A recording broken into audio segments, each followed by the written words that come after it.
Hey everyone, welcome back to the channel. Today I'm not doing a tutorial, but a tips video on how I get my blanket to be even and consistent. So again, this is not a full tutorial on how to make a chunky knit blanket. This is just tips and tricks on how to keep things neat and tidy. If you are looking for a tutorial on how to make a chunky knit blanket from start to finish, I will share a link in the description below of my tutorial on that. Without further ado, let's get into the tips.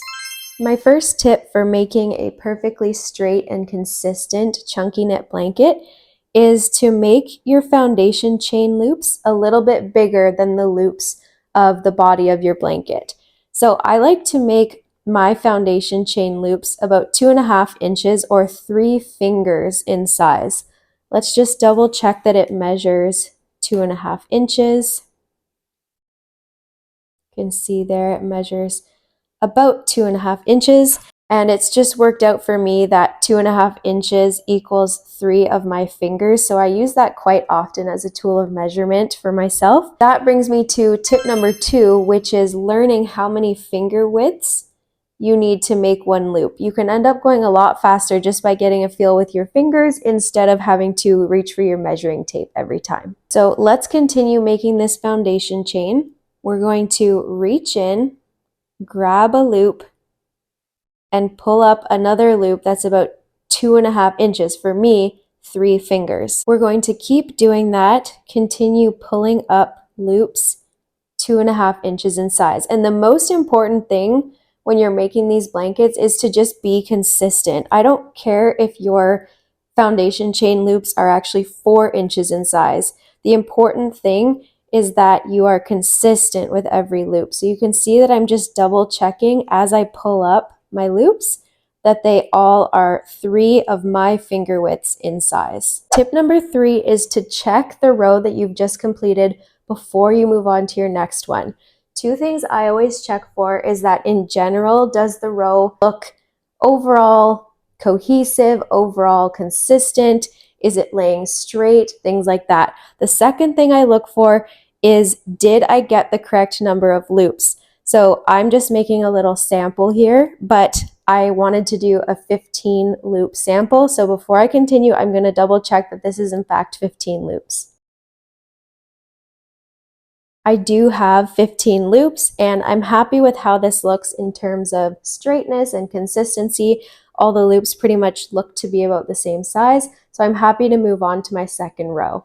My fourth tip is to flip the foundation chain over and make your next row into the back of the foundation chain.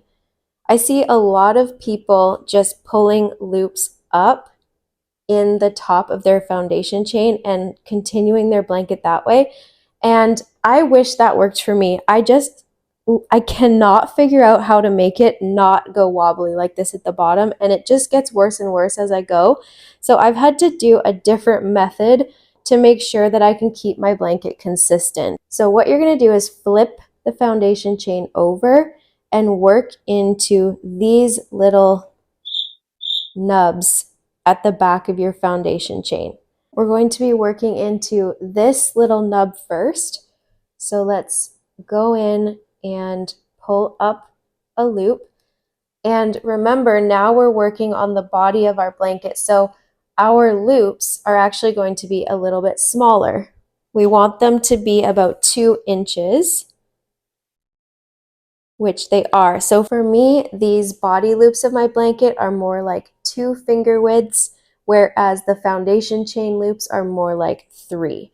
So I'm aiming for approximately 2 finger widths in size for my loops as I keep going. So I'm going to keep working into these nubs to make my second row.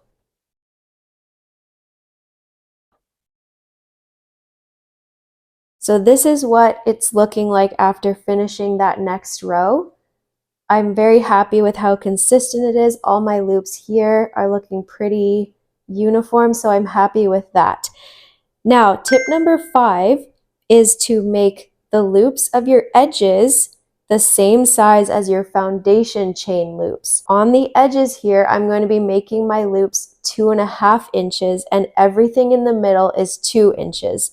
I find that keeping the edge loops the same size as the foundation chain loops gives the blanket a much more uniform appearance. We'll make our edge loop here. I'm going to do 3 fingers in size, and then I will be continuing on making all the inner loops 2 inches. Here I am at my edge, and I've got my foundation chain loop down here. It's time to continue that into an edge loop. So I'm doing 3 fingers in size, and it will become part of the edge of the blanket. My last tip is, once you have a few rows completed, take a measurement and then measure as you go. My first few rows are measuring just over 18 inches. So as I do a few more rows, I'm going to keep measuring along the way. If I get to a measurement and I see, oh, now it's 19 inches or 17 inches, because we often have a tendency to get tighter and tighter as we go. If I see that happening, I just rip it out until I get back to the point that it's measuring 18 inches.